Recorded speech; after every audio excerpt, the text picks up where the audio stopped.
91 కీర్తన 3వ వచనం, వేటకాని ఊరిలో నుండి ఆయన నిన్ను విడిపించును.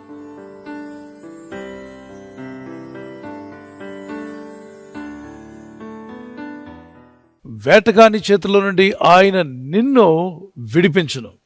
మిమ్మల్ని విడిపించాలని ప్రభు కోరుచున్నాడు. మరి విడిపించాలంటే బంధకాల్లో ఉన్నవారినే కదా విడిపిస్తారు. అవును, పలు విధాలైన బంధకాలు నేటి దినాల్లో, ఆత్మీయంగా బంధకాల్లో ఉన్నవారు ఉన్నారు, మానసికంగా బంధకాల్లో ఉన్నవారు ఉన్నారు, మరి భౌతికంగా కూడా బంధకాల్లో ఉన్నవారు ఉన్నారు. పలు విధాలైన బంధకాలు మనిషిని ముందుకు పోనివ్వకుండా, తాను సాధించాల్సిన పనులను సాధించకుండా ఆటంకపరుస్తూ వెనక్కి లాగివేస్తున్నటువంటి పరిస్థితి. వేటగాళ్ళు ఏం చేస్తారు? అడవిలోకి వెళ్ళినప్పుడు అడవి జంతువులను పట్టుకోవడానికి ఊరి తయారు చేసి చెట్ల మధ్యలో ఆహారమున దగ్గర అవి ఎక్కడ టెంప్ట్ అవుతాయో అక్కడే పెడతారు. వాటి కంటికి కనబడకుండా, అవి ఏమాత్రము ఇది ఉరి అన్న విషయం తెలియకుండా, మంచి ఆహారం దొరికే స్థలంలో అవి ఎక్కడ తిరుగులాడతాయో గమనించి అక్కడ వేటగాడు ఉరిని అమర్చి వెళ్ళిపోతాడు. పాపం ఇది ఆహారం కొరకని వెళ్తూ దేవుడు పెట్టిన ప్రకృతిలో ఆహారం తినాలి ఇది, కానీ పక్కనే కంటి ముందే ఆహారం కనిపిస్తూ ఉంటుంది, ఎవరో తెచ్చిపెట్టినట్టుగా. కానీ ఇక్కడ కష్టపడకుండానే ఆహారం వచ్చి దాని కంటి ముందు కనిపిస్తుంది. దీన్ని ఆశించినప్పుడు అది ఊరిలో చిక్కుంటుంది. వాటిని పట్టి లాగి ఈడ్చుకొని తీసుకొని పోతాడు. ఇక తెలుసు దాని తర్వాత ఏం చేస్తాడు. మనుషులు కూడా వేటాడుతున్న ఒక వేటగాడు ఉన్నాడని బైబిల్ చెప్తుంది. ఎవరు ఆ వేటగాడు? మనుషులు కూడా వేటాడుతున్నాడా? మనుషులు వేటాడేంత శక్తి తనకు ఉందా? మానవులను వేటాడేటువంటి వాడా? అయితే ఈ వేటగాడి గురించి మనం తెలుసుకోవాలి. బైబిల్ చెప్తుందంటే ఖచ్చితంగా అక్షరాల వాడున్నాడు.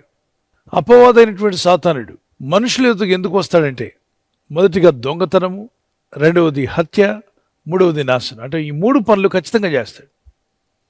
వాడు కోరికంతా కూడా మనుషుల్లో ఉన్న మంచిని దొంగిలించాలి.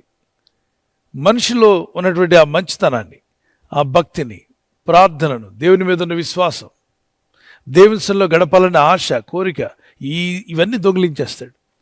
దేవుని సన్నిధిలో గడపాలి, ప్రార్థన చేయాలనుకున్న వ్యక్తి ఆ కోరికను దొంగిలించి లోకంలో గడపాలి, లోకంలో తిరగాలనే దురాశను రీప్లేస్ చేస్తాడు.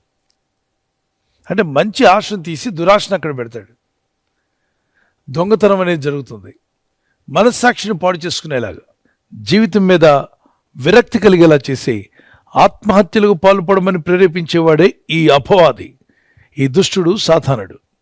ఎప్పుడైతే ఒక మనిషి సమాధానంగా, సంతోషంగా ఉంటాడో ఎన్నో విషయాలు సాధించగలుగుతాడు, తను అనుకున్న వాటిని చేయగలుగుతాడు. అదే ఆ వ్యక్తిలో శాంతి లేకుండా, సమాధానం లేకుండా, డిసప్పాయింట్ అయ్యి, డిస్కరేజ్మెంట్, నిరుత్సాహంతో ఉన్నాడు అనుకోండి, చేయాల్సిన పనులు కూడా చేయలేడు. వేటకాని ఊరిలో నుండి ఆయన నన్ను విడిపించును. ఎవరాయన? నా దేవుడు, నా కాపరి, నా రక్షకుడు, నా ప్రభువు నన్ను విడిపిస్తాడు అని ఒక ధైర్యంగా, విశ్వాసంతో పలుకుతున్నాడు.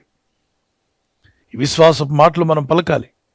ఇక్కడ దేవుడు నమ్ముతున్నానన్నావు, మరి ఆ దేవుడు నీకు ఏం చేస్తాడో కూడా నువ్వు చెప్పగలగాలి. వేటగాని వాడు ఉరి అన్నప్పుడు అది రోగం కూడా కావచ్చు. హఠాత్తుగా డాక్టర్స్ ఒకవేళ అది మరణకరమైన రోగం అని చెప్పి ఉండొచ్చు. అది క్యాన్సరో, టీబీయో, ఆస్తమానో, ఏవో రకరకాల రోగాలు ఈ ప్రపంచంలో ఎన్నో ఉన్నాయి. మరి ఎన్నో రకాలైన వైరస్లు, ఎన్నో రకాలైన వ్యాధి రోగాలు.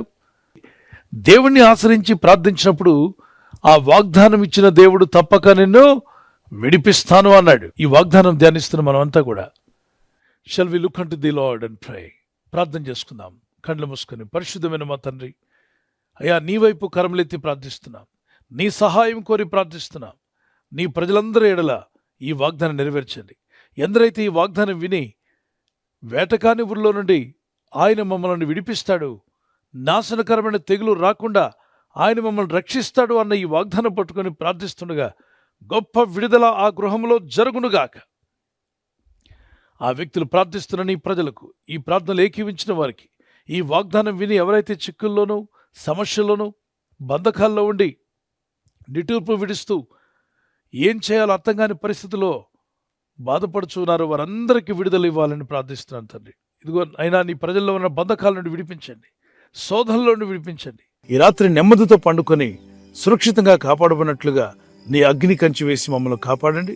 మీ చిత్తములో కొనసాగే కృప అందరికీ దయచేయమని యేసుక్రీస్తు ప్రశస్త నామములో వీరందరికీ చక్కని నిద్ర దయచేసి తెల్లవారు లేచి కృపను మాకిమ్మని క్రీస్తు నామములో అడిగి వేడుకుంటున్నామా పరలోక తండ్రి, ఆమేన్. ఆమేన్.